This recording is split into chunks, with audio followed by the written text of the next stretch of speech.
हाय, श्री स्वामी समर्थ सर्वांना. आज ना पुरणपोळी बनवते. तर त्यासाठी तर मी कुकरमध्ये 1.5 ग्लास पाणी ठेवले, 1.5 ते 2 ग्लास.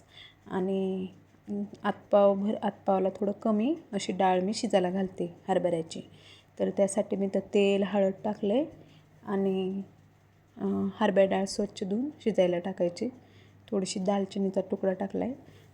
मला आवडतं आहे पुरणामध्ये दालचिनी टाकलेली, खूप छान फ्लेवरसाठी खूप छान वास येतो आहे. आता आपली डाळ शिजली.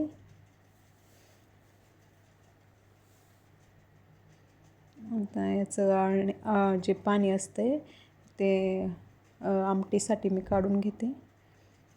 हे बघा, छान शिजली. मी तर फक्त पुरणपोळी दाखवते. तर इथं मी पाणी काढून घेतले आणि त्याच कुकरमध्ये थोडंसं तेल टाकून 1 पळी तेल टाकले. त्याच्यामध्ये ही डाळ आपण परत साखर घालून पगळायला टाकायची, म्हणजे पुरण आळवायला. कढईनं भरवता मी तर त्याच कुकरमध्ये कुकरच यूज केलं आहे. मला दुसरी कशाला कढई भरवत बसायची नाही का, म्हणून त्याच कुकरमध्ये तेल टाकून आणि थोडीशी साखर टाकली. आतपावभराला थोडंसं कमी साखर पण, आणि इलायची टाकली. इलायचीचे टक्कर पण टाकून दिले मी. इलायची कुटून टाकलेली आहे आणि त्याची टक्कर पण टाकलेली साल.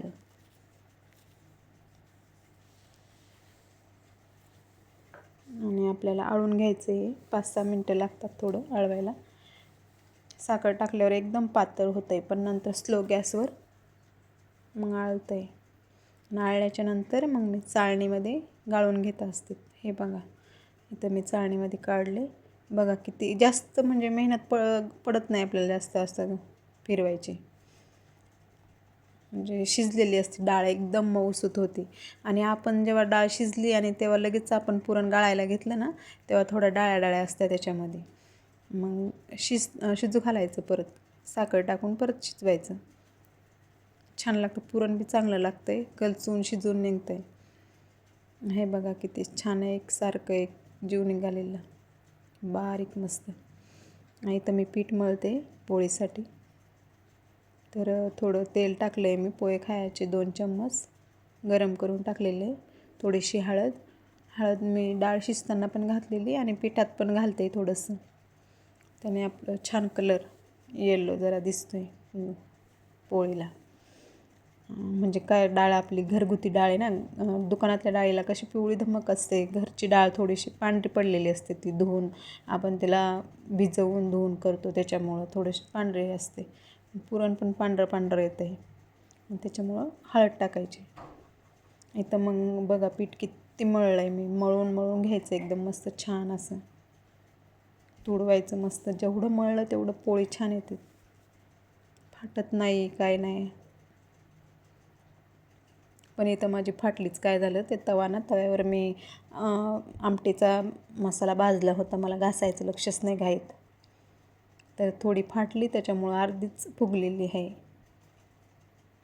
एक साईड फुगली अर्धी आणि अर्धी फुगलीच नाही, करपल्यावानी झाली परत. पण छान झाली, लालसर, जास्त काळी झाली नाही, करपली नाही. आणि पुरण किती जरी घातलं ना, जेवढी चपाती पीठ मळलं आपण, तर फाटत नाही, मस्त येते मऊसूत. हे बघा,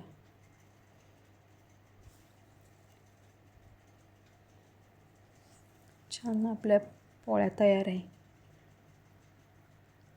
बघा, इथं मी गॅस थोडा स्लो केला होता, तर ही छान झाली, करपली नाही पहिल्यासारखी. होतं कधी कधी घाईत. हे बघा किती छान फुगलेली आहे.